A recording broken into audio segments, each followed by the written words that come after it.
Rifle club directed by Aashiq Abu. Cinema എങ്ങനെയുണ്ടെന്ന് ചോദിച്ചു കഴിഞ്ഞിട്ടുണ്ടെങ്കിൽ ക്യൂട്ടിലം പടം, നല്ല അടിപൊളി തിയേറ്റർ എക്സ്പീരിയൻസ് തന്ന ഒരു ഗംഭീര പടം തന്നെയാണ് റൈഫിൾ ക്ലബ് എന്ന് പറഞ്ഞത്. പക്ഷെ അത് നിങ്ങൾക്ക് ഫീൽ ചെയ്യണമെന്നുണ്ടെന്നുണ്ടെങ്കിൽ അത് എന്താ പറയാ, ഇപ്പൊ എന്താ പറയാ, നമ്മളപ്പുറത്തെ ഒരു മാഞ്ഞാളം എന്ന് വെച്ച് കഴിഞ്ഞിട്ടുണ്ടെങ്കിൽ സിനിമ തിയേറ്ററിൽ പോയി കണ്ടിട്ടുള്ള ആൾക്കാർ നല്ല അടിപൊളി എന്ന് പറയും. അപ്പൊ നിങ്ങൾ ആരും തിയേറ്ററിൽ പോയി കാണില്ല. ഇതൊക്കെ കഴിഞ്ഞിട്ട് ലാസ്റ്റ് OTT-ൽ ഇറങ്ങിയിട്ട് OTT-ൽ ഇരുന്ന് കണ്ടോ ഇതിനാണ് റിവ്യൂവേഴ്സ് ഇത്രയും സിനിമയെ പൊക്കി പറഞ്ഞിരുന്നത് പറയും. എല്ലാ സിനിമക്കും ചില സിനിമക്ക് അങ്ങനെ വരുന്നുണ്ട്. ഇപ്പൊ അഞ്ചക്കള്ളക്കോക്കാനൊക്കെ ഞാൻ കണ്ടിട്ട് നല്ലത് പറഞ്ഞപ്പോൾ ഒരുത്തന്നെ കമന്റ് ഇട്ടിരുന്നു, പിന്നെ അവൻ തന്നെ ഡിലീറ്റ് ചെയ്തു പോയി.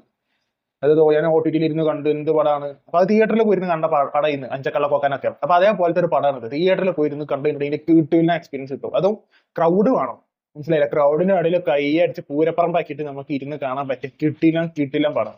എനിക്ക് ഇങ്ങനത്തെ സിനിമ ഇഷ്ടമാണ്. ഇങ്ങനത്തെ ഒരു ടോണിൽ പോകുന്ന ഒരു സിനിമകൾ ഇഷ്ടമുണ്ടാവും. ചിലപ്പോൾ എനിക്ക് ഭയങ്കരമായിട്ട് എൻജോയ് ചെയ്യാൻ പറ്റും. പക്ഷെ ആകെ എനിക്ക് പോരാന്ന് തോന്നിയത് എനിക്ക് വില്ലന്മാരാണ്. അതായത് ഹനുമാൻ കൈൻഡ് ഉണ്ടല്ലോ, മൂപ്പരാള് ഈ സിനിമയിലുണ്ട്, കിട്ടില്ല ആക്ടിങ്. പക്ഷെ മറ്റേ മെയിൻ വില്ലന് വേറെ ആളാ, മനസ്സിലായില്ലേ? അത് ഹനുമാൻ കൈൻഡ് എന്ന് പറഞ്ഞ ഈ ഒരു ആക്ടർ ഈ ഒരു സിനിമയിൽ കുറെ വില്ലന്മാരുണ്ട്. ആ കുറെ വില്ലന്മാരിൽ ഒരാൾ മാത്രമാണ്. പക്ഷെ മൂപ്പരാള് സ്റ്റാൻഡ് ഔട്ട് ആണ്. പ്രത്യേകിച്ച് വാണി വിശ്വനാഥ് ഒക്കെ ഉണ്ട്, അതൊക്കെ ഞാൻ വരാം. വാണി വിശ്വനാഥ് ഒക്കെ നിൽക്കുന്നത് ഇത് ഈ റൈഫിൾ ക്ലബ്ബ്, ദിലീഷ് പോത്തനും മറ്റേ വിജയരാഘവനും ഒക്കെ ഉള്ള ഈ ഒരു ക്ലബ്ബ് ഉണ്ടല്ലോ, ഈ ഒരു ക്ലബിന്റെ ഉള്ളിലേക്ക് ആദ്യം ഒന്ന് വരും ആര്, പേരും കിട്ടണില്ല, ഹനുമാൻ കൈൻഡ് അങ്ങനെ. പിന്നെ രണ്ടാമത്തെ പ്രാവശ്യം ഒരു എൻട്രി ഉണ്ട്. ആ സമയത്തൊക്കെ ഉള്ള ഒരു വാക്കിങ്ങിന്റെ ഒരു സ്വാഗ് ഒക്കെ കാണണം. ഒട്ടനീളം ആ ക്യാരക്ടർ ഒട്ടനീളം ഭയങ്കര സ്വാഗ് ഉള്ള ഒരു ക്യാരക്ടർ. പക്ഷെ അങ്ങനത്തെ ഒരു ഭീകരത ബാക്കിയുള്ള വില്ലന്മാർക്കില്ല. അതുകൊണ്ട് തന്നെ ഇതില് ഈ ഒരു ഗ്യാങ് വാറാണ്. ഈ ഗ്യാങ് വാർ നടക്കുമ്പോൾ തന്നെ ഈ വില്ലന്മാര് പോരാന്നുള്ള ഒരു ഫീലിംഗ് ഇടയ്ക്കിടയ്ക്ക് കുത്തി ഇങ്ങനെ കാണിക്കുന്നുണ്ട്. അത് ഭയങ്കര എന്താ സൈക്കോ വില്ലനാണെന്ന് കാണിക്കാൻ വേണ്ടി ഇങ്ങനെ ഒരു ആളിങ്ങനെ ഇങ്ങനെ വെറുതെ ഇങ്ങനെ ക്ലൈമാക്സിൽ വിളിച്ചിങ്ങനെ കാട്ടണമൊക്കെ. പക്ഷെ നമുക്ക് ആ ഒരു വില്ലനിസം ഫീൽ ചെയ്യണില്ല. പക്ഷെ അത് ഹനുമാൻ കൈൻഡ് കുറച്ചുള്ളൂ.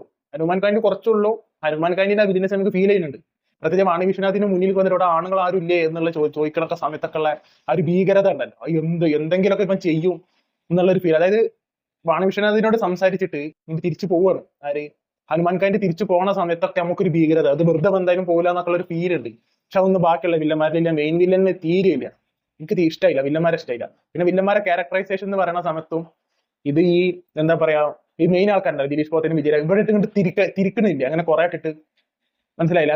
ഇങ്ങനെ തിരിക്കപ്പോ പണി സിനിമയിൽ ജോർജിനെ രണ്ട് വില്ലന്മാർ ഇങ്ങനെ തിരിക്കുന്നുണ്ടല്ലോ, അതേപോലെ തിരിക്കിന്റെ ഈ ഒരു ഫാമിലിനെ അല്ലെങ്കിൽ ഒരു ക്ലബിനിട്ട് ഇവർ തിരിക്കണില്ല. ആ ഒരു ഫാക്ടർ മാത്രമാണ് ഈ ഒരു സിനിമയിൽ പോരാ എന്നുള്ള തോന്നിയത്. ഹനുമാൻ കൈൻഡ് ഒഴികെയുള്ള വില്ലന്മാരും ഇവരെ ബാക്കിയുള്ള മെയിൻ വില്ലന്റെ ഒരു ക്യാരക്ടറൈസേഷൻ ഒക്കെ പോരാ സത്യം പറഞ്ഞെങ്കിൽ. പക്ഷെ ബാക്കിയൊക്കെ കിട്ടില്ല, പെർഫോമൻസ് കിട്ടില്ല. ഇതിലെ PUBG-യിൽ നമ്മൾ ഇറാങ്കിൽ മാപ്പ് ഇട്ട് കളിക്കുന്ന സമയത്ത് പോച്ചിങ്കിൽ കയറി ഇറങ്ങി തന്ന ഫീല് ഈ ഒരു സിനിമയുടെ ക്ലൈമാക്സിനോടൊക്കെ എടുക്കുമ്പോൾ കിട്ടും. കാരണം ഫുള്ള് പഠിക്കും. നമ്മളെ ഒരു ബിൽഡിങ്ങിന്റെ ഉള്ളിലേക്ക് 2 സ്ക്വാഡ് PUBG-ലാണ്ട് കയറി കഴിഞ്ഞാൽ അങ്ങനെ ഉണ്ടാവും എന്ന് പറഞ്ഞ പോലത്തെ ഷൂട്ടിങ് വെടി വെക്കുന്ന അങ്ങോട്ട് ഞാൻ തലങ്ങും വിലങ്ങും വെട്ടിയൊക്കെ തന്നെ. പിന്നെ ഇതിന്റെ ഡബിൾ മീനിങ് ജോക്സ് കുറെ ഉണ്ട്. അതുകൊണ്ട് ഫാമിലിയുടെ ഒപ്പം കാണാൻ ഞാൻ വല്ലാതെ അങ്ങോട്ട് എൻകറേജ് ചെയ്യൂല. കാരണം ഇതിന്റെ ഡബിൾ മീനിങ് ജോക്സ് നമുക്ക് ചിരി വരും.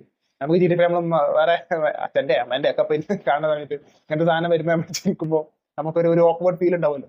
ഞാനത് ഒഴിവാക്കാൻ വേണ്ടി പറഞ്ഞതാണ്. ഞാൻ പൊതുവെ ഒറ്റക്കാണ് സിനിമ കാണല്, അതുകൊണ്ട് എനിക്ക് കുഴപ്പമില്ല. ഒരു ഫാമിലിയുടെ ഒപ്പം പോയി ഇരിക്കുകയാണെന്നുണ്ടെങ്കിൽ ഒരു പ്രശ്നമാവും.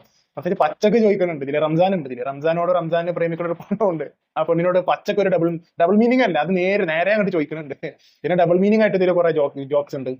അപ്പൊ അത് ഫാമിലിന്റെ ഒപ്പം ഇരുന്ന് കാണുമ്പോൾ നമ്മൾ ചിരിക്കുമ്പോ എന്നുള്ളൊരു നോട്ടം നമ്മളെ മേത്തേക്ക് വരണ്ടെന്ന് വിചാരിച്ച് പറഞ്ഞാണ്. അല്ല ഫാമിലിക്ക് കുഴപ്പമില്ല എന്നുണ്ടെങ്കിൽ നിങ്ങൾക്ക് ഇരുന്ന് കാണാം, എന്നാലും ഞാൻ പറഞ്ഞെന്നുള്ളൂ.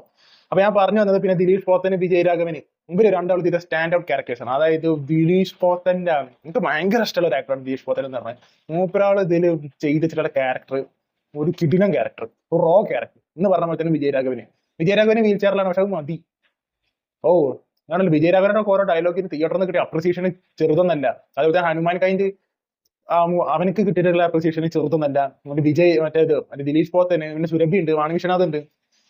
വാണിവിശ്വനാഥിനൊക്കെ കിടിലൻ അപ്രിസിയേഷൻ, നല്ല കൈയ്യടിയായിരിക്കും തിയേറ്ററിലൊക്കെ. പിന്നെ സുരഭി, പിന്നെ ദർശനെ ഞാൻ മറ്റേ പോലുണ്ട്, ജയഹത്തെ ആ പെണ്ണുണ്ടല്ലോ, ആക്ട്രസ് ഉണ്ടല്ലോ, 30 ഈ ഒരു പടത്തിലുണ്ട്. ഇവർക്കൊക്കെ അതിനുള്ള ക്യാരക്ടർ. ഞാൻ പൊതുവെ ഇത്രയും ക്യാരക്ടേഴ്സ് ഞാൻ ട്രെയിലറിൽ കണ്ട സമയത്ത് ഇതൊക്കെ കൂടി എന്തിനാണെന്നുള്ളൊരു ഫീൽ എനിക്ക് ഉണ്ടായിരുന്നു. പക്ഷെ ഒരു സ്ക്രിപ്റ്റിൽ അത് ഡിമാൻഡിങ് ആണ്. കാരണം ഇത് വലിയൊരു ക്ലബ്ബ്, കുറെ ആൾക്കാർ, അങ്ങനത്തെ ഒരു ഇത്. അതിലാണ് ഈ സുരഭി, മറ്റേ നമ്മളെ കൺവിൻസിങ് സ്റ്റാർ ഉണ്ട്, പിന്നെ വാണി അവിടെയാണ് ഈ പറഞ്ഞ ക്യാരക്ടേഴ്സ് ഒക്കെ വരും. പക്ഷെ ഇതിലൊക്കെ ഒരു സ്റ്റാൻഡ് ഔട്ട് ക്യാരക്ടർ എന്ന് പറഞ്ഞത് ദിലീഷ് പോത്തനും വിജയരാഘവനാണ്. ഗംഭീര പെർഫോമൻസ്. അത് കഴിഞ്ഞിട്ടേ ബാക്കിയുള്ളവരുള്ളൂ. ഇത് ഇവരെ രണ്ടാണ് പടമാണ്, ബാക്കിയുള്ളവർക്ക് സപ്പോർട്ടിംഗ് ക്യാരക്ടർ എന്ന് പറഞ്ഞിട്ട് ഇങ്ങനെ നിൽക്കണല്ലോ, മനസ്സിലായില്ല? അപ്പം ഞാൻ പറയുന്നത് അതുപോലെ തന്നെ BGM പറയാതിരിക്കാൻ വയ്യ. എവിടെ എന്ത് കയറ്റി കൊടുക്കണം ഇവർക്ക് അറിയാം. മനസ്സിലല്ലേ? അത് അത് അത് പ്രത്യേകിച്ച് ഇതില് ഇവര് വീട് ഇങ്ങനെ വളയും. അതായത് വില്ലന്മാരെ ഷൂട്ട് ചെയ്യാൻ പറ്റിയ വീട് ഇങ്ങനെ വളയണ സമയത്ത് ഒരു സ്നൈപ്പർ ഉണ്ടാവും. ആ സ്നൈപ്പറിനെ ടേക്ക് ഔട്ട് ചെയ്യുന്ന ഒരു രീതിയും ആ സമയത്ത് ഇവരെ കയറ്റി വെച്ചൊരു BGM ഉണ്ട്. ഓ, തിയേറ്ററിന്റെ എക്സൈറ്റ്മെന്റ് അത് ഞാൻ പറഞ്ഞത്, നിങ്ങൾ ഫീൽ ചെയ്യേണ്ട സാധനം. അത് ഞങ്ങൾ ഇരുന്ന് ഇങ്ങനെ പ്രസംഗിച്ച് ഞങ്ങൾക്ക് മനസ്സിലാവില്ല. അത് ക്രൗഡ് ആയിട്ട് ഇപ്പൊ അതായത് ഇപ്പൊ ഒരു 5 6 അല്ലെങ്കിൽ ഒരു 10 12 ആൾക്കാരൊക്കെ ഈ ഒരു 2 ആഴ്ചക്ക് കഴിഞ്ഞാൽ ഒരു സിനിമക്ക് വരുള്ളൂ. 2 ആഴ്ച അല്ലെങ്കിൽ 3 ഒരു മാസമൊക്കെ കഴിഞ്ഞാൽ അതാ ഞാൻ പറഞ്ഞു, പെട്ടെന്ന് ക്രൗഡിന്റെ ഒപ്പം പോയിരുന്നിട്ട് ഒരു ബിഗ് ക്രൗഡിന്റെ ഒപ്പം പോയിരുന്നിട്ട് പടം കണ്ടാലേ ഞാൻ ഈ പറഞ്ഞ നിങ്ങൾക്ക് ഫീൽ ചെയ്യുള്ളൂ. മനസ്സിലായില്ല? അതാണ് തിയേറ്റർ എക്സ്പീരിയൻസ് എന്ന് പറയുമ്പോൾ ഒരു 45 അല്ലെങ്കിൽ 50% എന്ന് പറഞ്ഞാൽ ആ ക്രൗഡിന്റെ റിയാക്ഷൻ ആണ്. ബാക്കി 50 ആയി എന്റെ സൗണ്ടിന്റെ സംഭവമൊക്കെ വരുള്ളൂ. അതാ ഞാൻ പറഞ്ഞത് തിയേറ്ററിൽ പോയിരുന്ന് കാണേണ്ട സാധനം. മനസ്സിലായില്ല? ഇത് പിന്നെ 1990s നടക്കുന്ന കഥയായിരുന്നു. പക്ഷെ അത് അങ്ങനെ ഭയങ്കരമായിട്ട് വിന്റേജ് ആയിട്ട് നമ്മളെ ബോറടിപ്പിക്കുന്ന രീതിക്ക് ഇതൊന്നും പോയിട്ടില്ല. പിന്നെ ഫസ്റ്റ് ഹാഫിൽ ഇതൊരു ക്യാരക്ടർ ബിൽഡ് ആര് എന്ത് എന്നൊക്കെയാണ് പറഞ്ഞത്. അത് ഇന്ന ക്യാരക്ടർ ആരാണ്. പക്ഷെ അത് നമ്മളിങ്ങനെ പരിചയപ്പെടുത്തുന്ന സമയത്ത് ബോറടി ഇല്ല. പിന്നെ സെക്കൻഡ് ഹാഫിൽ ഒന്ന് സ്റ്റാർട്ട് ആവാനൊന്ന് കുറച്ചൊരു പണിയുള്ള പോലെ തോന്നി. പക്ഷെ ഒന്ന് നെഗറ്റീവായിട്ട് ഞാൻ പറഞ്ഞതാണ്. പിന്നെ അതാണ്ട് ഒരു സമയം കഴിഞ്ഞത് പിന്നെ സെക്കൻഡ് ഹാഫ് തീപ്പൊരി. പബ്ജി ഞാൻ പറയാം, പബ്ജിയിൽ ഇറാങ്കിൽ 4 സ്ക്വാഡ് വെച്ച് കോച്ചിങ് ഇറങ്ങി ചെന്നാൽ എങ്ങനെ ഉണ്ടാവും എന്ന് പറഞ്ഞ പോലത്തെ ഒരു ഫീലിംഗ് പബ്ജി ലൈവ് ആക്ഷൻ നമുക്ക് ഇതിൽ കാണാൻ പറ്റും. അത് എന്ത് ലൈവ് ആക്ഷൻ, വെറുതെ കുറെ പടക്കം പൊട്ടണ പോലത്തെ. മലയാള സിനിമയുടെ ഒരു പ്രശ്നം അതാ, ഒരു ആക്ടർ ഫയർ ചെയ്യണ സമയത്ത് തോക്കിന്റെ തറ്റങ്ങൾ ശ്രദ്ധിച്ചിട്ടുണ്ടെങ്കിൽ കാണും അങ്ങനെ പടക്കം ഇങ്ങനെ പൊട്ടൂലേ. നമ്മളിത് തോക്കിന്റെ പടക്കം എന്നൊക്കെ നമ്മൾ പറയില്ലേ. തോക്കിന്റെ പടം ഇങ്ങനെ വെച്ചിട്ട് ഇങ്ങോട്ട് ഏട്ട പൊട്ടിക്കുമ്പോൾ സ്പാർക്ക് ഇങ്ങനെ വരും പൊട്ടണ ഭാഗത്ത് എന്ന് പറഞ്ഞ പോലെ ഇങ്ങനെ പടക്കം ഇങ്ങനെ പൊട്ടണ ഒരു എന്നുള്ളൊരു ഒച്ച ഇങ്ങനെ വരിക എന്നുള്ളതല്ലാതെ കാണുമ്പോൾ വിഷ്വലി നമുക്ക് ഒരു എക്സ്പീരിയൻസ് കിട്ടലില്ല. പക്ഷെ ഇത് അങ്ങനല്ല. എല്ലാ സിനിമയും അങ്ങനെയാണെന്നല്ല, പക്ഷെ ഇത് മലയാള സിനിമയിൽ കുറെ ഒക്കെ അങ്ങനെ ഉണ്ട്. പക്ഷെ ഇന്നും അങ്ങനെ ഉണ്ട് മലയാള സിനിമയിൽ. വെടിയൊക്കെ തറ്റ ഇങ്ങനെ ആവും. ഇതിൽ അങ്ങനെ ഇല്ല. ഇതിൽ നിങ്ങൾക്ക് നമ്മൾ ഇംഗ്ലീഷ് സിനിമ ഒക്കെ കാണുന്ന സമയത്തൊക്കെ ഷൂട്ടിങ്ങിന്റെ സമയത്തൊക്കെ നമുക്ക് വിഷ്വലി കിട്ടുന്ന സാധനങ്ങൾക്ക് ഇതിൽ കിട്ടും. മനസ്സിലായില്ലേ? അതാ ഞാൻ പറഞ്ഞത്, നിങ്ങൾ തിയേറ്റർ മസ്റ്റ് വാച്ചാൽ നല്ല സൗണ്ട് സിസ്റ്റം ഉള്ള തിയേറ്ററിൽ പോയിട്ട് ക്രൗഡ് ഡെഡ് ആവണം മുന്നേ കാണുക. ഒരു 10 9 8 ആളാണെന്നുണ്ടെങ്കിൽ ഞാൻ ഈ പറഞ്ഞ 50% എക്സ്പീരിയൻസ് നിങ്ങൾക്ക് കിട്ടൂല. അതുകൊണ്ടാണ് പറഞ്ഞത് ക്രൗഡിന്റെ ഒപ്പം പോയിരുന്നു കാണാൻ. അതായത് ഒരു നല്ല കയ്യടിക്കും. നിങ്ങൾക്ക് അറിയാലോ ഇപ്പൊ എവിടെ നല്ല ആൾക്കാരുണ്ടാവും, എവിടെ കയ്യടിക്കും. നിങ്ങളുടെ നാട്ടിലൊക്കെ അറിയുണ്ടാവുമല്ലോ ചില തിയേറ്ററിലൊക്കെ എവിടെ ആൾക്കാർ കൂടുതൽ വരും, എവിടെ കുറെ കയ്യടിക്കുന്ന നല്ല എനർജി ഉള്ള ആൾക്കാർ ഏത് തിയേറ്ററിലെ പൊതുവെ വരില്ല. അങ്ങനത്തെ തിയേറ്റർ സെലക്ട് ചെയ്തിട്ട് പോയി ഇന്ന് കണ്ടിട്ടുണ്ടെങ്കിൽ നിങ്ങൾ ഒരിക്കലും ഇത് ഡിസപ്പോയിന്റ് ആവില്ല. എനിക്ക് ഉറപ്പാണ്. മനസ്സിലായില്ലേ? അപ്പൊ നിങ്ങൾ എനിക്ക് കൂടുതൽ പറയേണ്ടത് നിങ്ങൾ എക്സ്പീരിയൻസ് ചെയ്ത് അറിയേണ്ട ഒരു ചുറ്റിലും പടം തന്നെയാണ് റൈഫിൾ ക്ലബ്ബ് എന്ന് പറഞ്ഞത്. നിങ്ങൾ സിനിമ കണ്ടിട്ടുള്ള ആൾക്കാരാണെന്നുണ്ടെങ്കിൽ താഴെ കമന്റ് ബോക്സിൽ അഭിപ്രായം പങ്കുക. Signing off.